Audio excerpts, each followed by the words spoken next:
রাত তখন ঠিক 12:47। শহরের শেষ ট্রেনটা আজও ছাড়বে, কিন্তু সবাই জানে এই ট্রেনে ওঠা মানে নিজের মৃত্যু নিজেই ডেকে আনা। আরিফ আজ এই স্টেশনে এই প্রথমবার এসেছে। তার বন্ধু হাসান সেদিন তাকে বলেছিল, শোন ভাই, ওই লাইনে তুই কখনো যাবি না। ওই ট্রেনটা মানুষ নিয়ে যায় কিন্তু আর ফিরে দেয় না। শুনেছি ওই ট্রেনে অনেক মানুষ গিয়েছে কিন্তু তারা আর বেঁচে ফেরেনি। আরিফ শুধু হেসেছিল। আরিফ এইসব জিনিসে বিশ্বাস করে না। আরে ভাই, তুইও না কি যে বলিস, এই আত্মা টাত্মা বলতে কিছুই হয় না, এসব বাজে কথা বাদ দে তো। আরিফ তার জরুরি কাজে এই গ্রামে এসেছিল। আজ রাতের মধ্যেই তাকে শহরে ফিরে যেতে হবে। হায় আল্লাহ, ট্রেন কি চলে গেল? আর স্টেশনে এত নীরবতা কেন? কেমন একটা গাছ ছমছমে যেন পরিবেশটা। টিকিট কাউন্টারের দিক গিয়ে একটু ঘুরে আসি, দেখি যদি কিছু জানতে পারি ওখান থেকে।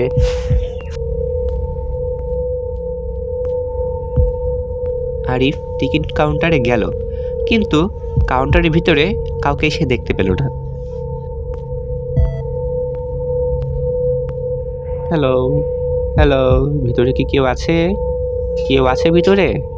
থাকলে প্লিজ একটু শুনুন। হ্যালো। কেউই তার ডাকে সাড়া দিল না। শুধু একটি কাগজে লেখা ছিল, শেষ ট্রেনের টিকিট শুধু একবার কাটতে হয়, তারপর আর ফেরত নেই। আরিফ বিরক্ত হয়ে পিছনে ঘুরতেই হঠাৎ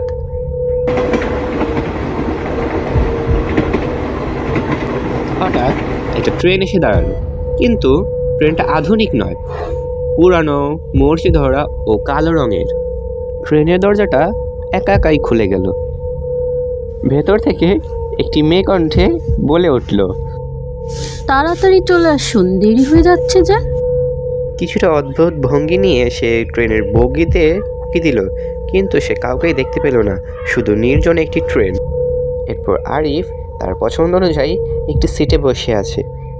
ট্রেনের ভিতর অস্বাভাবিক অন্ধকার, মাত্র দু একটা হলুদ লাইট জ্বলছে। সিটের কয়েকজন যাত্রী বসে আছে, কিন্তু তাদের কারোর মুখে দেখা যাচ্ছে না। সবাই মাথা নিচু করে বসে আছে। এমন অবস্থায় আরিফ হঠাৎ দেখতে পেল তার দিকে একজন বয়স্ক বৃদ্ধ এগিয়ে আসছে। হঠাৎ বৃদ্ধটি বলে উঠল, ট্রেন থেকে নামার চেষ্টা করো, না হলে তুমি আর বেঁচে ফিরতে পারবে না। এই কথা শুনে আরিফ চমকে উঠল এবং সে বলে উঠল, কেন? এটা তো একটা সাধারণ ট্রেন, এটাতে ভয় পাওয়ার কি আছে? হ্যাঁ, মানছি ট্রেনের ভিতরের পরিবেশটা একটু গা ছমছমে আর যাত্রীগুলোও যেন একটু কেমন, তাই বলে যে আপনি আমাকে এইসব বলবেন, এইটার তো কোনো মানে হয় না। বৃদ্ধ লোকটি হঠাৎ ধীরে ধীরে মাথা তুলল। আরিফের বুক কেঁপে উঠল। লোকটার চোখ নেই, শুধু সাদা, আর মুখটা অস্বাভাবিক ছেঁড়া ছেঁড়া স্থান দিয়ে রক্ত বের হচ্ছে। আর হঠাৎ বৃদ্ধটি বলল, এই ট্রেন জীবিতদের জন্য নয়। আরিফ ভয়ে দৌড়তে লাগলো। দৌড়তে দৌড়তে সে ট্রেনের দরজার কাছে গিয়ে পৌঁছলো। সে গিয়ে দেখলো যে দরজা বন্ধ। এরপর সে দরজায় কড়া নাড়তে থাকে আর মুখে বলতে থাকে, কেউ আছো? বাঁচাও, তারা আমাকে ছাড়বে না, মেরে ফেলবে আমায়, বাঁচাও আমায় কেউ। উপায় না পেয়ে আরিফ সে আবারও তার যথাযথ সিটে বসে পড়ল। ভয়ে ভয়ে সে বলতে থাকলো, হে আল্লাহ, তুমি আমাকে কোন বিপদের মুখে আজকে ফেললে? আমাকে তুমি রক্ষা করো। ট্রেন তার মতো চলছে, সে থামছে না। স্টেশনের প্ল্যাটফর্মে দাঁড়িয়ে আছে শত শত মানুষ, কিন্তু তারা সবাই সাদা কাফনে মোড়ানো, কারো হাত নেই, কারো মাথা নেই। তার একসাথে ফিসফিস করে বলছে, আরিফ চিৎকার করে উঠল আর সে বলল, না, আমি নামবো না, আমি নামবো না। দরজা হঠাৎ খুলে গিয়েছে, কিন্তু আরিফের পা নড়ছে না।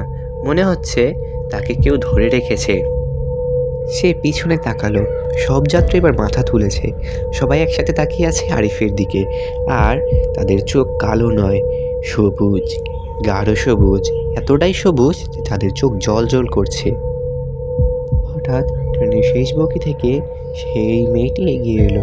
তার চুল অনেক বড়, আর মেয়েটি আস্তে আস্তে আরিফের দিকে এগিয়ে আসলো এবং মেয়েটি ফিসফিস করে আরিফের কানে বলতে থাকলো, আপনি ভুল ট্রেনে উঠেছেন।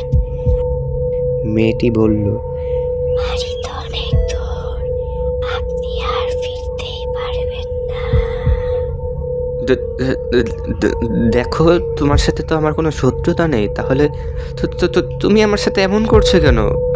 আমাকে যেতে দাও, আমি বাড়ি যেতে চাই। বৃদ্ধ লোকটি আবার ফিসফিস করে আরিফের কানে বলল, বাবা, দরজা দিয়ে লাফ দাও। সাথে সাথে আরিফ দরজার কাছে গিয়ে পৌঁছালো। সে দরজাতে লাফ দেওয়ার চেষ্টা করলো, কিন্তু কোনো লাভ হলো না। সে বারবার লাফাতে থাকলো, কিন্তু সে ট্রেন থেকে কোনো মতে নামতে পারছে না। আরিফ চিৎকার করে উঠল, কি হচ্ছে এটা? বৃদ্ধ বলল, ট্রেনে উঠলে মানুষ ধীরে ধীরে মৃত হয়ে যায়। আর কোনো উপায় না পেয়ে আরিফ তার সিটেই বসে পড়েছে। ট্রেন এবার থামলো। স্টেশনের নাম শেষ গন্তব্য। সব যাত্রী একসাথে দাঁড়ালো। আরিফ দেখলো সবাই একসাথে নামছে। মেয়েটা তার কানে ফিসফিস করে বলল, আপনার নাম ঘোষণা হয়েছে স্যার। আরিফ এবার দৌড়ে গেল গেটের দিকে। গেট সে খুলেই সে সেখান থেকে ঝাঁপ দেওয়ার চেষ্টা করছে এবং একসময় সে ঝাঁপ দিতেও পেরেছে। এটা দেখে সেই মেয়েটি হাসতে থাকে আর বলতে থাকে, তুই যতই পালাস না কেন, তোর মৃত্যু আজ অবধারিত।